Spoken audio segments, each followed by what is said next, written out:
welcome back. I thought I would come over and do a video introducing the pack members. I know a lot of folks know the dogs. You know, they help me get the dogs. Maybe they pointed them out to me at the shelter, recommended, whatever. So a lot of people do know them, but there's quite a few who don't know the pack. And so, you know, whenever I'm talking about them, they'll always ask questions. And so I thought this would be a nice way to introduce the pack to everybody, kind of one at a time. And I'm going to introduce, you know, each story, who's been with me for how long, and the different personalities and the different challenges that we went through with their training. So we're going to start off right now. I have Hope is over here on my right side, and Cindy is on the left, and she just caught whiff of a bag of treats, so she's moving around. So the girl, Cindy here, the black and white one, right here, good girls. I know. Cindy's been with me the longest. She's been the pack member, my oldest one now. I've had her, I'm not even sure if it's been 2015, something like that, 2016. So she's been with me the longest. And it's between, you know, I kind of have a core members, I guess. I have 10 dogs in the pack total. And so there's like a core that's been with me the longest. And it would be Cindy, Hope, King, which is a Great Dane Bloodhound mix, Max, a Doberman, and then after that, you know, they've all kind of sprinkled in younger ones. So the youngest or the newest member would be Athena, my German Shepherd mix with a King Shepherd, and then of course BB I have in the other room, and he's been with me, you know, probably the maybe 2-3 years, something like that. So with each one, I'm going to introduce you and kind of go over their stories.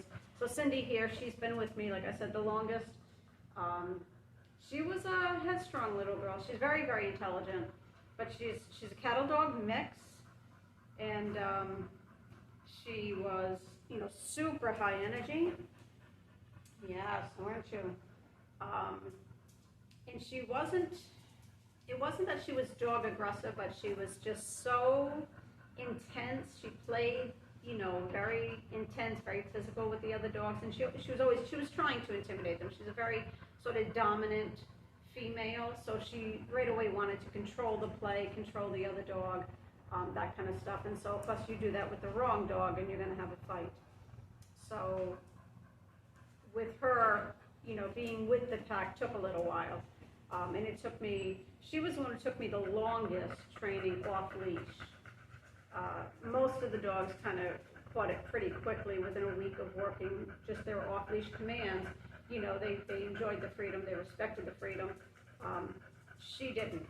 That was a challenge for her. I think it took me almost a year to get her reliably off leash with no collar out on the property. So she was a tough one, you know, with the other dogs, just because of her intensity. She was kind of in your face. She would run right up to them, get in their face, you know, bark at them, that kind of thing. So I had to really teach her to tone it down. And one of the things that I talk about a lot when I'm training, you know, working with clients and teaching their dogs, is the tail. And if the tail is standing straight up, that tells you they're in an excited state of mind. And that's how she always was. So that was one of the major things I had to work with her, was teaching her to put that tail down. And you'll see, like here, you know, her tail is down, relaxed. So much calmer now, but of course she's much older. But even when she's out playing, she's still got the energy. You know, she still goes out there and plays. And her and Hope have kind of created like a very special bond, you know. And that's kind of how it is with a lot of my pack. There's like one or two that, you know, really get along well. And so I try to kind of pair them up that way. And then I have a couple who just, they're not interested, like BB's not interested in the other dogs. He doesn't want to play with them. He doesn't, you know, and a lot of it probably is because they're much bigger than he is, so he doesn't want to get hurt.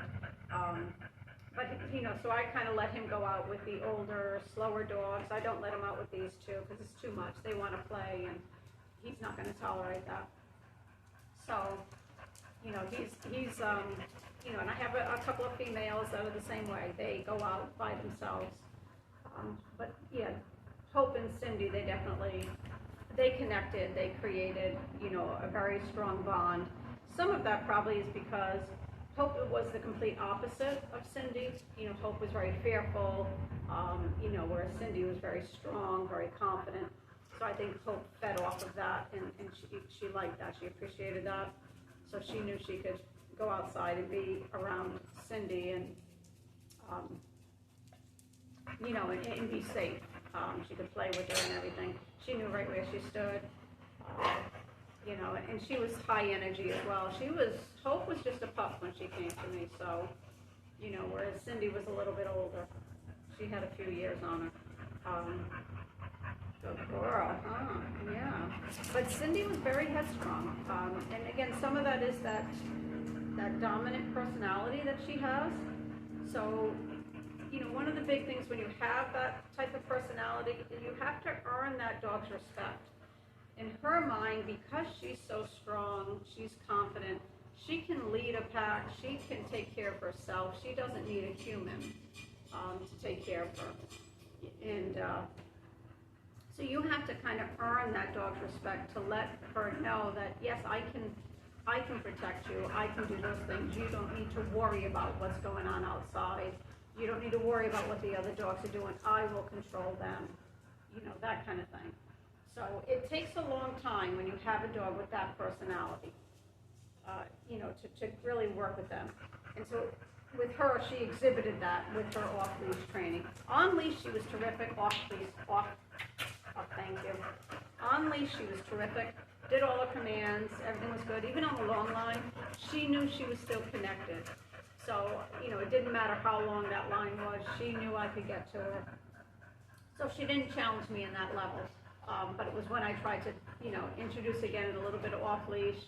And it was when I would tell her, okay, come, we're going inside now. That's when she would challenge me. No, I don't want to go in.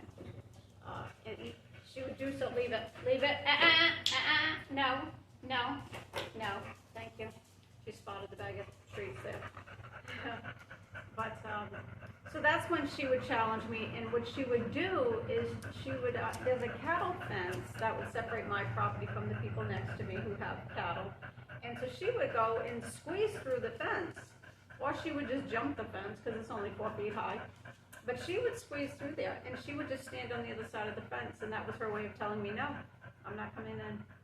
And she would just run the fence line, chasing squirrels and just doing whatever. And if I, of course, went towards her, then she would, go further off onto the other people's property. So I would have to just go inside and wait for her to come in. The fact that nobody was there, and we were completely ignoring her, of course, nobody else can come out until she came back. Then she would come in, and within, 10, 15 minutes, she would come to the door, okay, fine, and she would come in.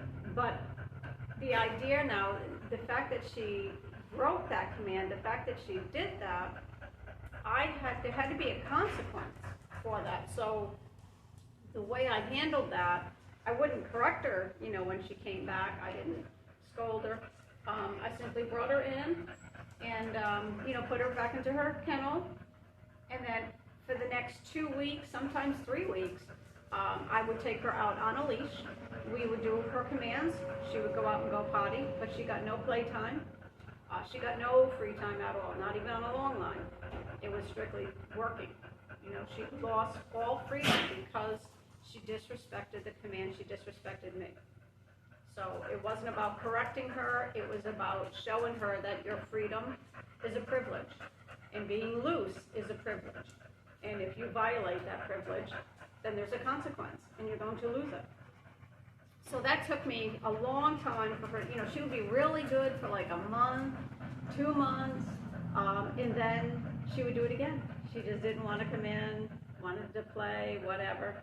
And so I would have to do it again, but this time it would have to be even longer. So in other words, the first time she did it, it was a week on leash, working, no playtime. The second time she did it, it was 2 weeks, and then it would go to 3 weeks, then it would go to 4 weeks. It had to sting, that was the idea, okay? It had to make an impression on her that she realized, man, I'm never gonna be off leash again. I'm never gonna get to play with my sister again, you know, and run around and have that freedom.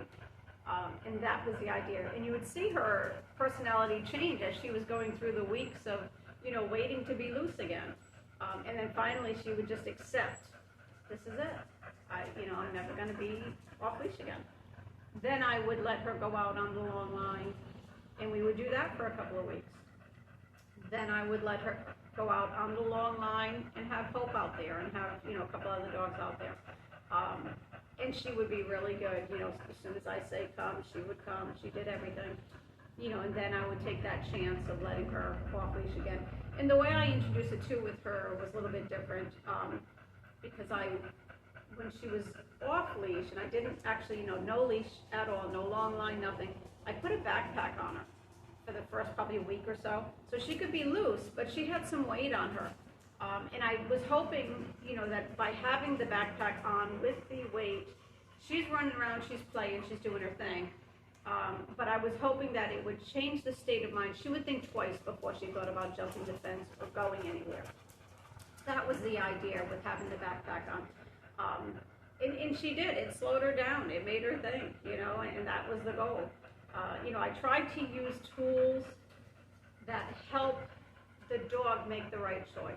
You know, with training, and that's kind of where, you know, for me, the philosophy is different than most trainers. You know, most trainers are trying to teach the dogs to follow commands.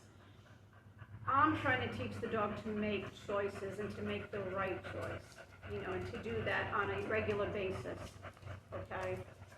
So a lot of times, you know, they can follow commands, but then all of a sudden, you know, they'll get a wild hair up their butt and they're going to go do the wrong thing. You know, they're animals. They have the ability to make choices. They have good days, they have bad days.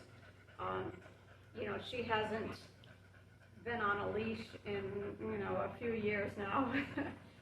She goes out, she has, you know, just her little martingale collar, but that's it. You know, she goes out with Hope. They go out, they play, they, you know, just walk around the yard. And then as soon as, you know, usually they tell me when they're ready to come in.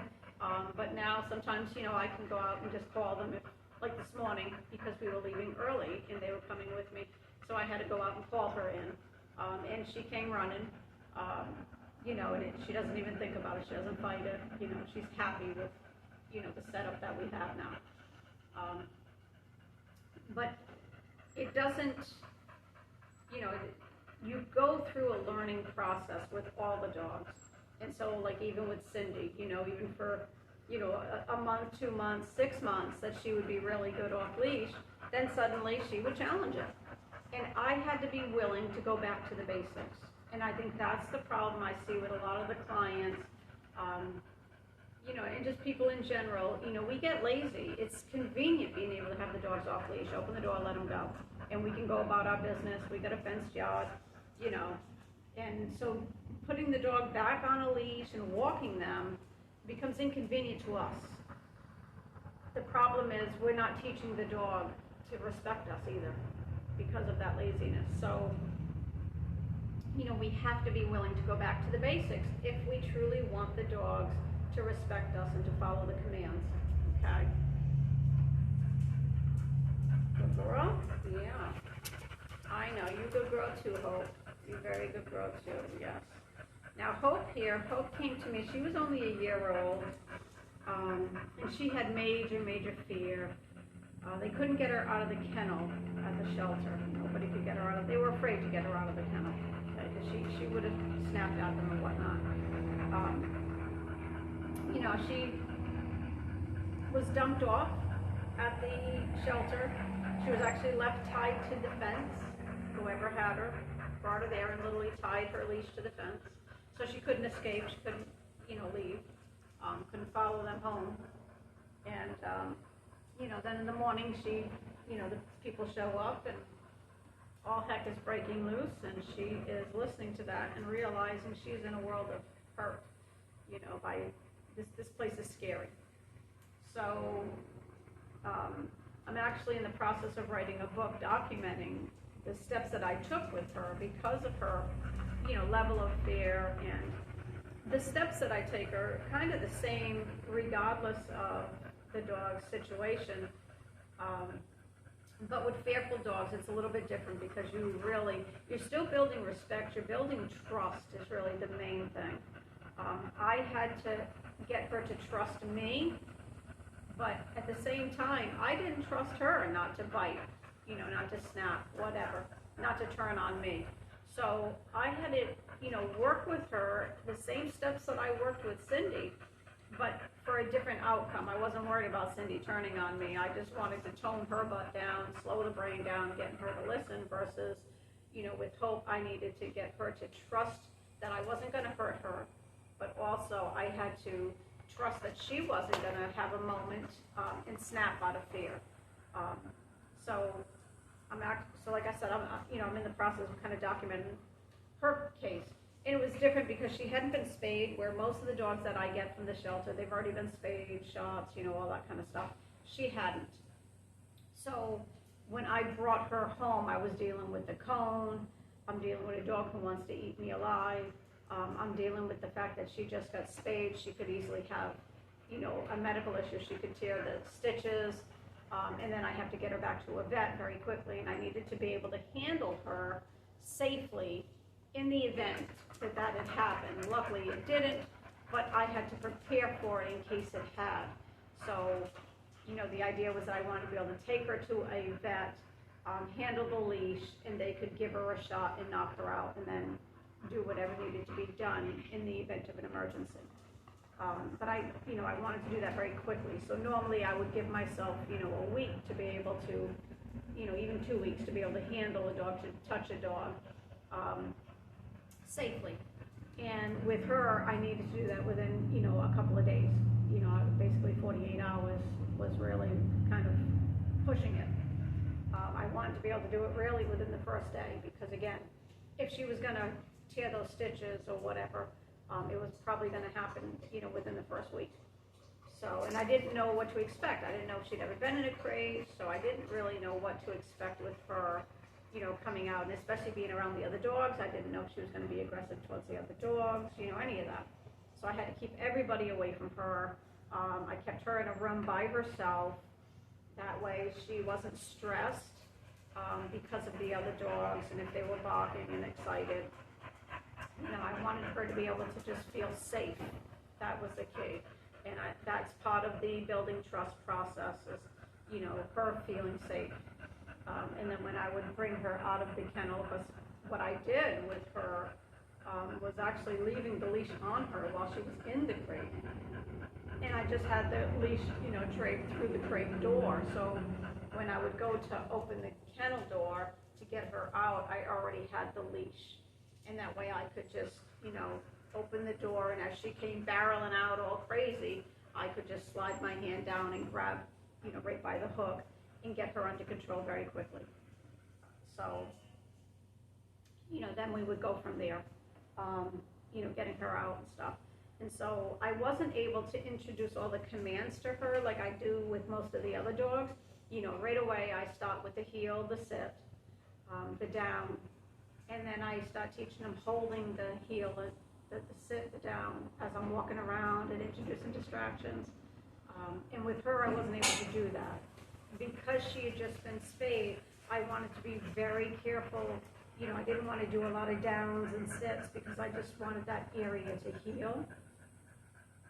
So I didn't, I wasn't able to do that. And down, of course, is a very important command, especially with a fearful dog, because it takes a lot of trust for them to go into a down, because they're relying on you to protect them while they are vulnerable in that position.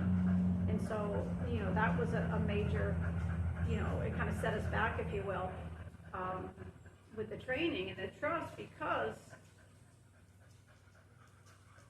she didn't get that opportunity because of her medical. But I didn't want to risk causing pain and then her associating me working with her with pain, causing pain, because then that would be kind of a negative association. So I wanted it to be positive. I wanted it to be simple. I wanted her to know I wasn't going to stress her. but I also wasn't going to force touching her, you know. Like I wasn't going to force her to, you know, do, you know, petting her and that kind of thing. I just really needed to build that trust. But it also meant I had to take her out a lot that first day. So literally every hour I was taking her out to go to the bathroom and just to walk around, just getting her in and out of the kennel.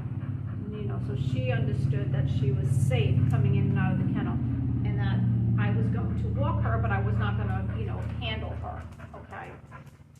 It was completely hands-off, just me handling the leash, and that was it. Yeah, go lay down there. Okay, go lay down. Just get a wet tail. Silly girl. Yeah, you get a wet tail. So, oh, very good. Very good. Good girl. I know. No, thank you. Good girl. Good girl. Yes, there's my baby girl. She's getting older now. She's been with me quite a while. She's got that gray face. So it seems strange that she's, you know, getting old. But, yes, so Hope definitely was a different situation. And at the time, I had a coonhound named Remington. He was a red bone, and that was my personal dog. And so the room that I had her in by herself, that was actually Remington, where he would sleep. It was kind of his room. And so the first night, I wouldn't let him in there. You know, he had to stay out with the other dogs. And he wasn't very happy about that. It was in the middle of the night when I took her out. It was about 3 o'clock in the morning that I took her out, and I knew at that point she was tired because I hadn't really let her sleep, and you know, she was on the pain medicine and stuff, and so I knew she was exhausted going out every hour like that. So I wanted to kind of use that to my advantage. So I took her out, let her go to the bathroom. By this point, she was definitely much calmer. She wasn't barreling out of the kennel, and she wasn't trying to pull away from me. You know, so normally what she would do is when she would come out, she would immediately try to pull away because she didn't want to be near me. She was afraid. Now we'd come in and out so many times, she understood what the routine was and that I wasn't going to touch her. So she trusted me to that level. So now she was just sort of coming out and walking next to me. And I felt better about, okay, she's not, you know, she didn't have that hard stare where she was looking at my leg like, you know, she wanted to snap at me or anything. So that was a plus. So at that point, what I had done is when I brought her in, oh, you got your toy? Oh, what a good girl. When I brought her in from outside, I decided this is the time now that I'm going to get her to allow me to touch her and start to desensitize her to that, which I knew was going to be a risk. I fully expected that she would probably snap the first time I did it, and much to my surprise, she didn't, so that was a plus. But what I had done was when we came in and I brought her into that room, and I use a brush. So whenever I'm dealing with a dog who, you know, is afraid of people, afraid of touch, I prefer to introduce the brush first. That way, it's sort of an extension of my hand, but if, you know, if that touch triggers them to turn and snap, they're going to get the brush, not my hand, you know. So it gives me a little edgeway to kind of get out of the way. But also, and I use the soft bristle side. I'll show you here. Yeah, where you going, huh? Where you going, big girl? So I use, you know, this type of brush that has the black and then it has the metal on the other side. I always start with the soft bristles. Okay. Yeah, you remember this? Yeah, I know. Yeah, because we brushed you. Yes, we did. So I always start with this side, and that's what I did with her. So I had her on the leash. I had her facing away from me. I didn't want her face towards me because obviously she's going to see me come in and she could easily, you know, get my arm or something. So I had her facing away from me, and then I would just touch with the brush very gently, and her whole body would flinch because she was so tense. So the whole body would flinch, and I'd barely touch her, until finally she relaxed. And she actually, it probably took about 45 minutes, and then she finally sat down. And that was huge, because that told me she was relaxed. She knew, it actually felt good. And she knew that I wasn't hurting her. So at that point is when I put the brush down, and then I started to use my hand to touch and just go with the pet. And again, I started over just barely touching. And she tensed up right away, because she knew that's my hand, that's not the brush anymore. So she knew the difference right away. But she settled down very quickly after that, because she recognized what I was doing, and she knew I wasn't going to hurt her. So we sat there and we did that until I got to a point where I literally could just, massage the head and getting her to just relax. And she realized it felt good. The energy was good, and the time of day had a lot to do with it as well, because the pack was still sleeping. So, we're talking 3:30 in the morning. I probably did that till at least 5.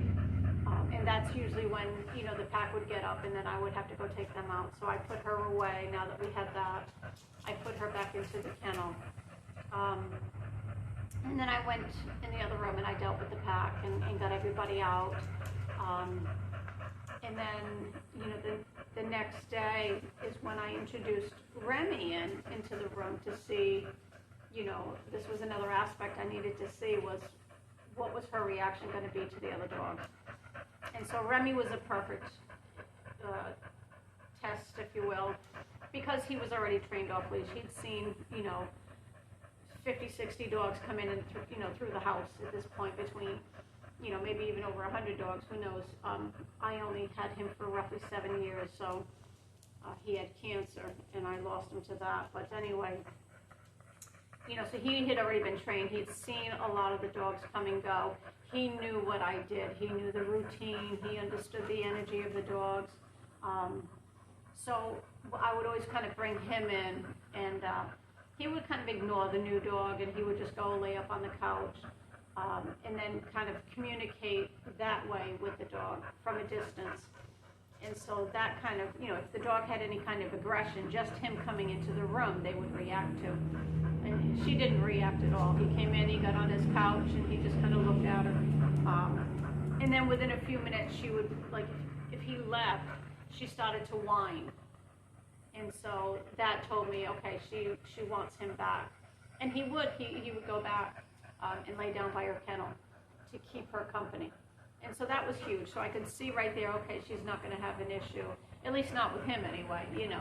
Obviously each dog is different and each personality is different, but she understood he was safe. So that was big. After probably 3 or 4 days of just working with her, getting her to, trust me, I can handle her, touch her underneath, do all those things. I was able to take the cone off. I was able to take the leash off, so she could go into the crate and actually sleep. And then I would let her, sleep through the night and everything. And then the next command with her that I really wanted to work was her recall. Because again, being a fearful dog, that fight or flight is very, very strong, and really it's the flight. So I needed her that if she did get nervous, she would come to me. She would not run away. So that was a major command that I had to work with her on, and that took several days, long line training. And again, because of, her medical situation, 2 weeks at least of, the stitches healing. I didn't want to waste that time waiting for her to get better before I worked with her. So I knew I could at least do the recall, and get that under control.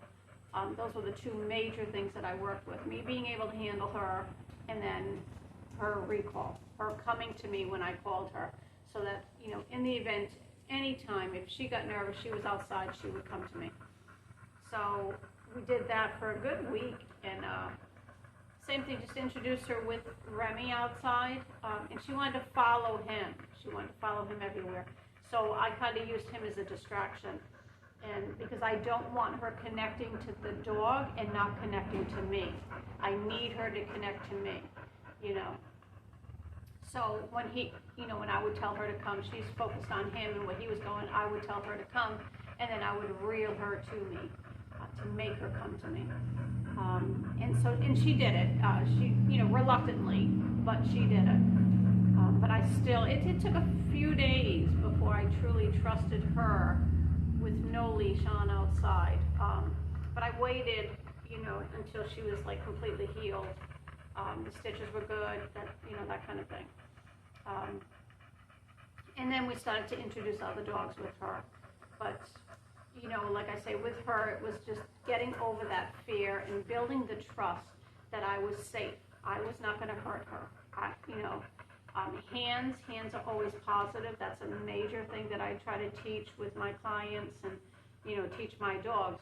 You don't smack the dog. You don't spank them, like none of that. I want them to know hands are positive. So I'm going to come up and, if the dog is hurt, my approach when I'm coming towards them, I want them to know, I'm going to help them. I'm going to, stop the pain somehow. Whether it's because they stepped on a sand spur. I've had them get their foot caught in the kennel, and I have to, turn their foot and push it back through, whatever the situation. So I want them to know that when they are, in pain and they're scared, that I'm coming to help. I don't want them to fight it. So that's why hands have to be positive. And that's where I do, a lot of massaging and the petting and connecting with the dog on that level. And especially with a fearful dog, because at that point, if she gets hurt, she's going to snap. She's already nervous, she's hurt, she's scared. And now you're coming over here to do God only knows what. And so that's when you're likely to get bit. And that's when most people do get bit. And my job is to prevent her from becoming a bite dog. That's how I see it. I have to do everything in my power to show her that I'm going to help you. I'm not going to hurt you. But I'm also going to keep you from becoming, from feeling like you have to bite, putting you in a position where you're going to follow through with a bite to protect yourself. You don't have to protect yourself from me. I got you. I'm going to help you. Okay, so the next one I'll introduce is little BB. Ready? Good babies, huh? You did good.